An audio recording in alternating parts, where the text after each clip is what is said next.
Son casi 25 millones de dosis de vacuna anti-COVID aplicadas que protegen a las personas de 5 años y más de desarrollar las formas graves de la enfermedad, con un 95% de esquemas completos en mayores de 12 años. No hemos dejado de vacunar, solo este año hemos aplicado 400,000 dosis de vacuna anti-COVID como refuerzo, y así la capital se ha convertido en una de las ciudades con mayor cobertura de vacunación en el mundo. Bueno, mire, por lo pronto, la madrugada de hoy jueves llegó al Aeropuerto Internacional Felipe Ángeles un embarque con 600,000 dosis de la vacuna Sputnik 5 contra COVID, bueno, que son, lo sabe usted, que son contra el COVID-19. Estas van a ser aplicadas como refuerzo a mayores de 60, personas mayores de 60 años, personas que tengan comorbilidades y personal de atención médica. Todo ello durante la campaña de vacunación 2023-2024. Recordemos que estas dosis no han sido avaladas este tipo de vacuna por la Organización Mundial de la Salud. En medio de esta situación, la famosa vacuna patria aún no llega.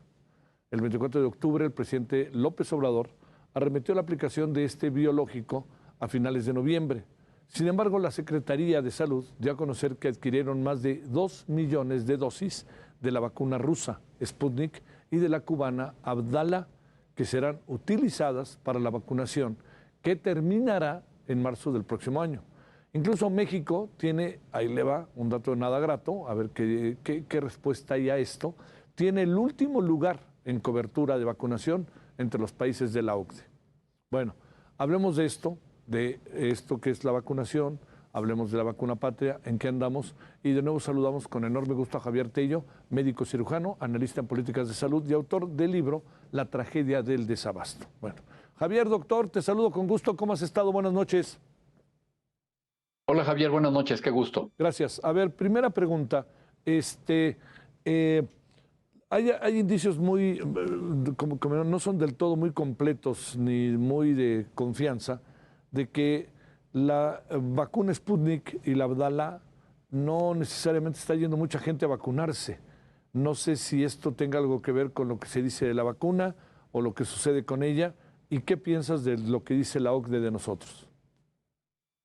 A ver, son dos cosas. La primera, es probable, sí, porque, y como dices tú, no tenemos los datos exactos, pero seguramente tú conoces gente, las has escuchado, hemos leído en las redes sociales y vemos a gente muy renuente por aplicarse la vacuna Abdala o en este caso la vacuna Sputnik. Y vaya, tienen razón. La realidad de las cosas es que, bueno, pues son vacunas que si bien van a servir, esto hay que decirlo con toda la responsabilidad y seguramente te confieren cierta inmunidad, no son el tipo de vacunas actualizadas que ya están siendo recomendadas, primero que nada por la Organización Mundial de la Salud y después por los lineamientos que marcó el Centro de Control de Enfermedades, la FDA, y la Agencia Europea de Medicamentos. Es decir, estas vacunas ya deberían estar actualizadas a las últimas cepas, la XBB de Omicron, y bueno, son vacunas que fueron realizadas con la cepa original de Wuhan, etcétera, ¿no? Primeramente. Dos, a mí me llama mucho la atención que estén aplicando estas Sputnik, que por cierto, si tú recuerdas, hace unas semanas o alguna de esas raras veces que hemos visto al secretario de Salud hablando ahí en una mañanera, decía que 10 millones de dosis de Sputnik venían regaladas por el gobierno ruso.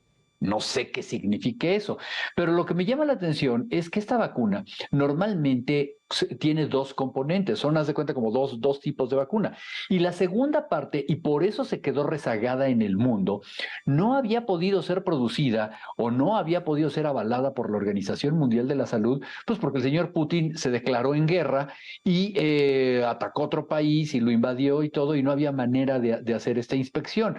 Entonces realmente desconocemos completamente muchas cosas. Ahora, si pedimos los datos, pues lo primero que van a hacer es atacarte y te van a decir que los tienen todos y que tienen todo bajo control. Entonces, perdón, Javier, pero lamentablemente creo que mientras estamos hablando tú y yo hoy en la noche, ya son los números alegres que nos quieren dar estas cifras que estábamos escuchando de Oliva López, sobre cuánta gente realmente está siendo vacunada y cuánta no. Yo personalmente vi en un centro de salud a gente que solamente quería ir por su vacuna de influenza y que no querían tener la vacuna Abdalá. Ujú, ¿Sí? ujú. Oye, ahora, esto que dice la OCDE de nosotros no es un buen dato. Es decir, entiendo que la Ajá. OCDE son economías muy grandes, etcétera, pero si a lo mejor nos colocan en una mirada mundial, a lo mejor estamos todavía más abajo, ¿no? A ver, ¿qué es lo que ocurrió? En este documento que se dio a conocer esta semana, que es el documento de Health and Glance o de Perspectivas de la Salud 2023, se califican varias cosas en donde México sale mal y luego mal y en otras peor que mal, ¿no? Bueno, en una de ellas y que la que es verdaderamente lastimosa es que cuando vemos el porcentaje de cobertura de vacunación en niños pequeños, México no llega ni al 70%. Es de los últimos países en esta cobertura de vacunación.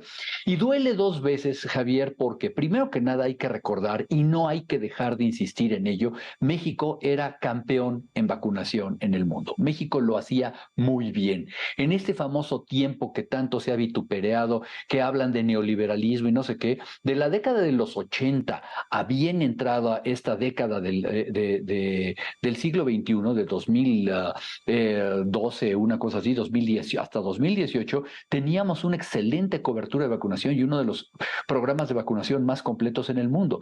¿Qué fue lo que sucedió? Bueno, primeramente, un subejercicio. Esto no lo digo yo, está documentado por el Congreso de México, ¿sí? Cómo ha habido un subejercicio en el presupuesto de la compra de vacunas, número uno. Dos, han estado poniendo pretextos para retrasar algunas cosas. Sabemos muy bien de la vacuna del papilomavirus que protege a las niñas contra un tipo conocido de cáncer. ¿Y cómo nos atrasamos? Argumentando que fue la pandemia. No, Javier, no fue así. Esta vacuna iba a entrar en un desabasto antes de la pandemia. Se le avisó al gobierno de México y el gobierno de México, que se estaba inaugurando y que quería cambiar y controlar todo, decidió no proveerla y no comprar.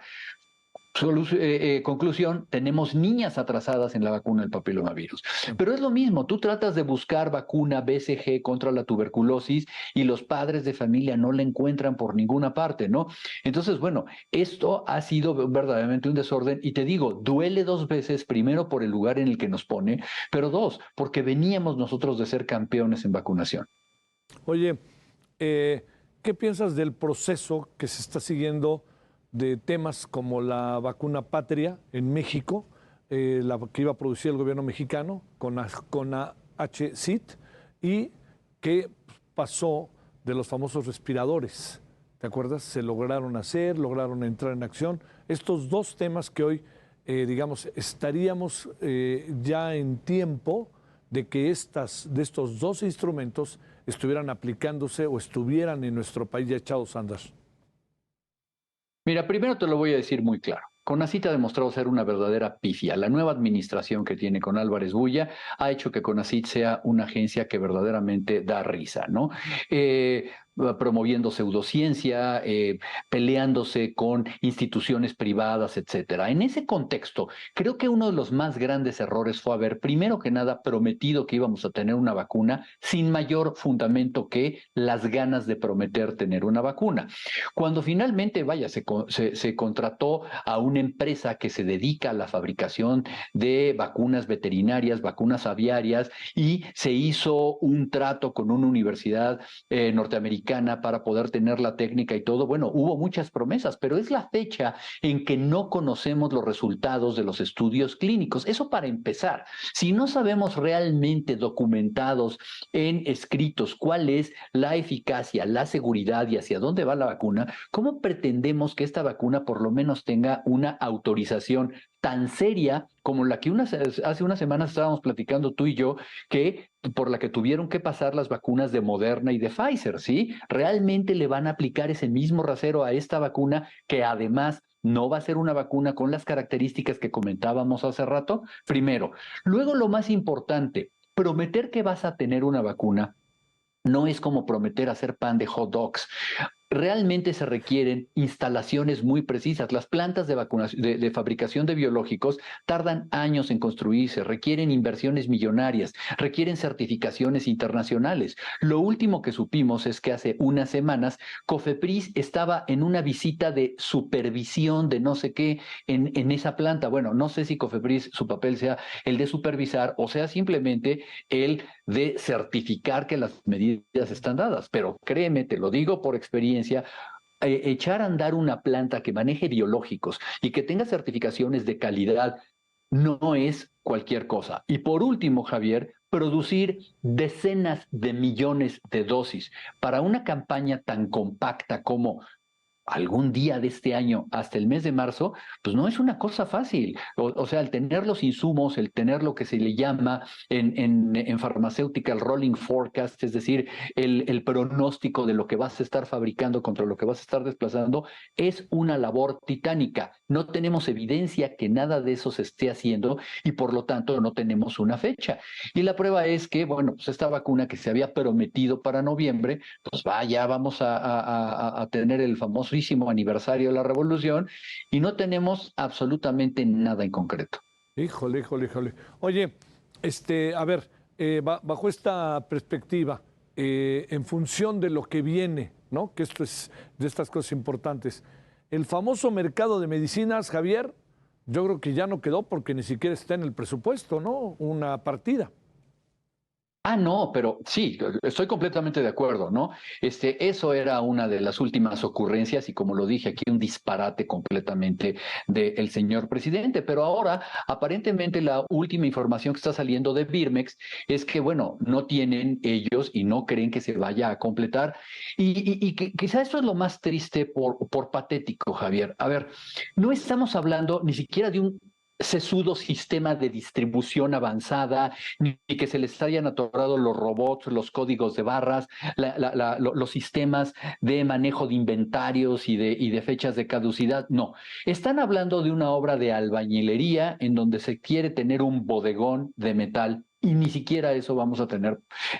Claro, Javier, es increíble que estemos hablando de temas tan avanzados como la salud de un país con ocurrencias, pero ocurrencias del nivel más básico, ¿no? O sea, si todo se solucionara con un bodegón de metal en algún lugar del Estado de México al que le compras muchas cosas de medicina, pues créeme, todo mundo lo haría. Lamentablemente no es así. Creo que se está aprendiendo, y ni siquiera sé si lo estamos aprendiendo, se está aprendiendo a la mala que el haberle querido meter ideología al manejo de la salud nos está costando muy caro. Te mando un gran saludo, doctor Javier Tello. Muchas gracias que estuviste con nosotros. Buenas noches. Un abrazo. Adiós. Gracias, Javier.